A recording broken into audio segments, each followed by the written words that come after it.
Hello everyone जय जगन्नाथ। तो आज एत दिन पर मु वीडियो करुथबार प्रथमे आपण मानकु क्षमा प्रार्थना करुच्ची। तापरे आज बहुत काम थिला जेहेतु दीपावली पूर्व दिन आम एपटे मौला श्राद्ध पड़े।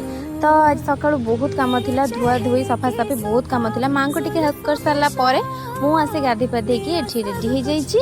तो चलते देखा एबे टाइम केतरा हेलानी। सकाळु बहुत काम कर देखि पाथबे 12:30 टाइम हो गलानी। एबे सीधा जाइके आमे लंच करबा। लंच मु हाथ फाथ धोईकी बसीगली खाइबा पई, जेहेतु आज श्राद्ध थिला तो नॉर्मल खाद्य हेइतिला। तापरे मु खाइके आसला पर सिपा कहला आज दीदी तो मुंडटा टिके मु आज कुंडे देबी गोटे स्टाइल करिकी। तापरे आमे मुंडा कुंडा कुंडी हेला भितरे लिपासी कोन होछ देखि पाथबे। तापरे संध्या हे गला, मु संध्या दे देली ठाकुर बाहरे।